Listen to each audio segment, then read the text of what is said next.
안녕하십니까. 더불어민주당 부평구을 국회의원 박선원입니다.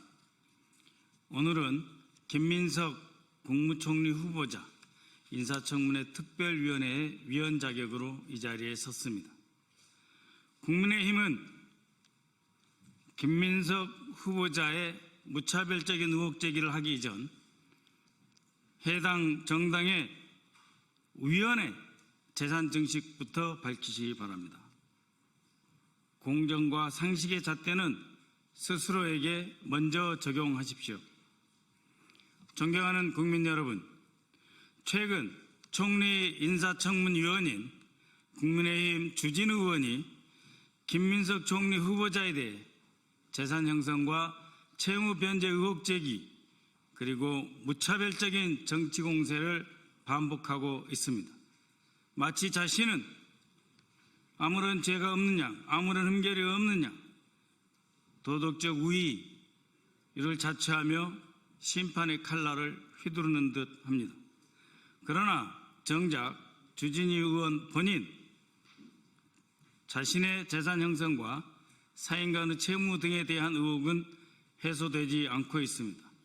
오늘 이 자리를 통해 몇 가지 점을 분명히 지적하고자 합니다. 2024년 4월 26일 기준 공직자 재산 신고상 주진우 의원 본인 재산은 엄청납니다. 본인과 가족 명의로 신고된 재산 액수가 무려 총 70여 원에 해당합니다.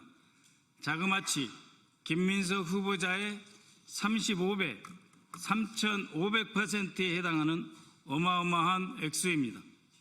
이 중 부동산은 약 40억 원, 예금과 현금, 주식 등 동산이 물경 31억 원, 차량이 1억 원 등입니다.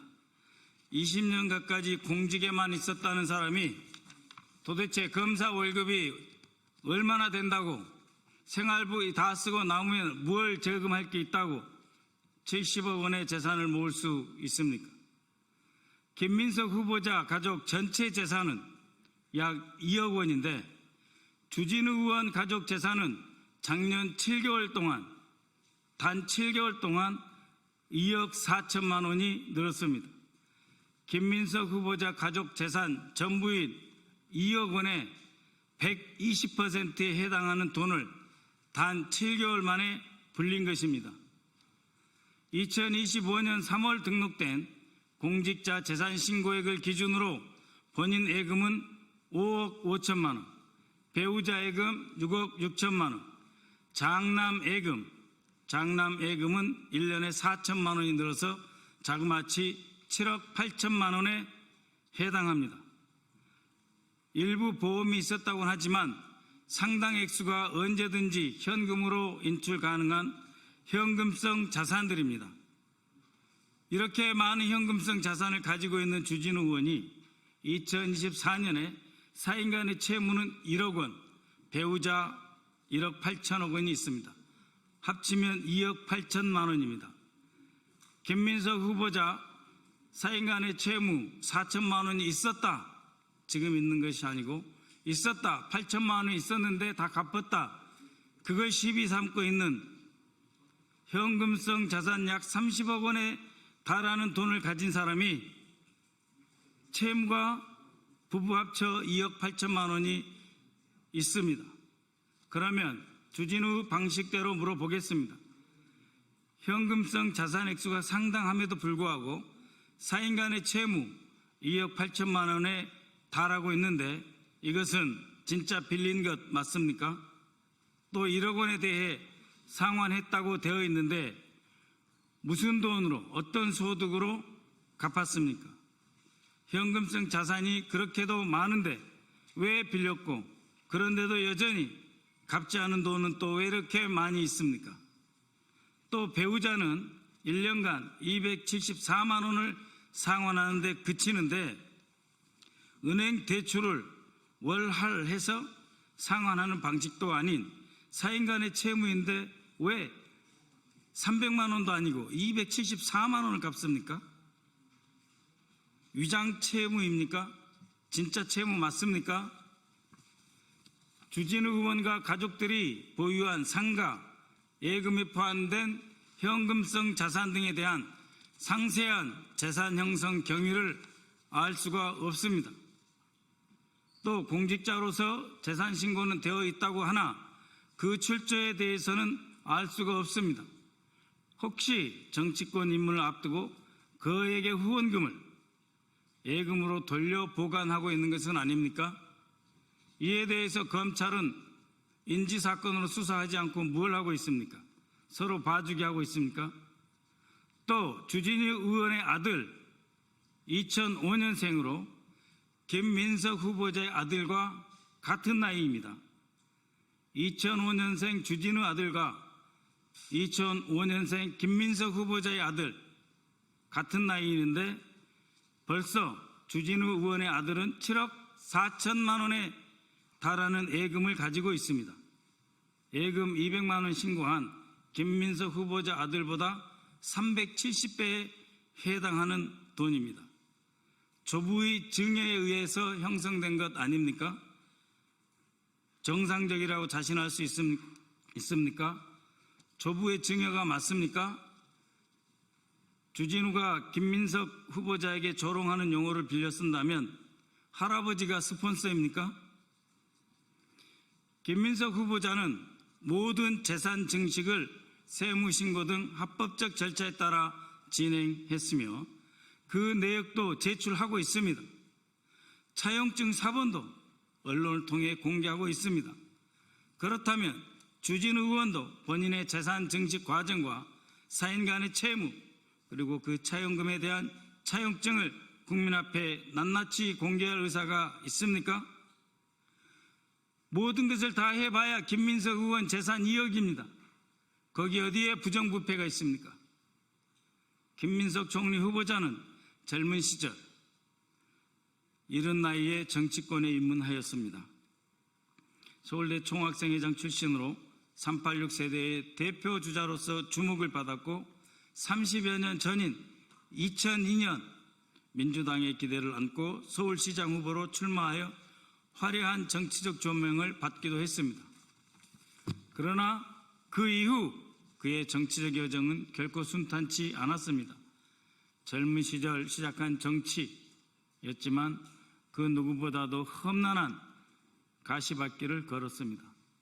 오늘 총리 후보자 자리는 그 지난한 세월 동안 스스로 역경을 이겨내고 극복한 과정에서 쌓아올린 노력의 결과물입니다. 정치적 자금 문제로 시련을 겪었고 표적 사정과 과중한 세금 압박으로 경제적 고통이 수년간 이어졌습니다. 전세금을 털어서 추징금을 갚고 매달 숨막히는 그 무거운 중가산세에 시달리며 신용불량자 신세까지 떨어졌습니다. 낙선과 정치 복귀를 반복하며 수많은 좌절과 실패를 맛보아야 했습니다. 화려하게 시작했지만 결코 쉽지 않았던 시간들, 그 시간 속에 누구도 김민석 후보자가 정치적으로 재기할 수 있을 것이다 라고 생각조차 하지 못했을 그럴 시간들이었습니다. 그러나 포기하지 않고 묵묵히 견뎌 마침내 국민 앞에 다시 선 사람, 그것이 오늘 우리가 바라보는 김민석 총리 후보자의 모습입니다. 그 긴 시간 동안 그는 누구보다 외로웠습니다. 정치적 후광 없이 거대한 조직이나 스폰서에 기대지 않고 스스로 버텨냈습니다. 주변 지인의 인간적 도움 이외에 기댈 곳조차 없었습니다. 정치적 미래가 불투명한 시기에도 끝까지 책임을 회피하지 않고 모든 추징금과 세금을 완납하며 자신과 가족을 지키기 위해 싸워온 사람입니다. 김민석 후보자는 과거 사건에 대해 사법적 심판을 이미 받았습니다. 처벌받을 만큼 받고 고통받을 만큼 받았습니다. 벌금형을 수용하며 법적 책임을 졌습니다. 전세금을 털어가며 2억 원의 추징금을 성실하게 납부했고 동일 사안에 대해 매월 140만 원에 달하는 중가산 증여세도 납부했습니다. 20여 년 가까운 세월 야인으로 지내면서 정치적 책임까지도 졌습니다. 그런 모습을 주진우 의원이 피식하며 웃어 비웃을 수 있습니까? 본인 얘기대로 자기 객관화가 너무 안 되는 것 아닙니까? 수많은 시련과 짐을 온몸으로 감내하며 여기까지 온 총리 후보자의 앞에서 정치적 공세를 위해 스스로 원매무새를 가다듬을 정도의 정중함은 지켜줘야 하는 것 아니겠습니까? 국민의힘 주진우 의원께 촉구합니다. 정치적 도덕성을 말하려면 스스로의 거울부터 먼저 들여다보아야 합니다. 남의 상처를 발판 삼아서 자신의 정치적 이익을 쌓으려는 저렴한 공격은 국민의 상식과 공감을 얻을 수 없습니다. 김민석 후보자에 대한 무차별적 정치 공세를 중단하고 먼저 본인의 재산 형성, 정치자금, 금전거래, 자녀의 재산 형성 과정에 대해 국민 앞에 투명하게 소상히 밝히십시오. 그 과정에서 이해 충돌은 없었는지 충분히 소명해야 할 것입니다. 공정과 정의는 남을 두들겨 패는 도구가 아닙니다. 자기 자신을 뒤돌아보는 거울이 되어야 할 것입니다. 이상입니다.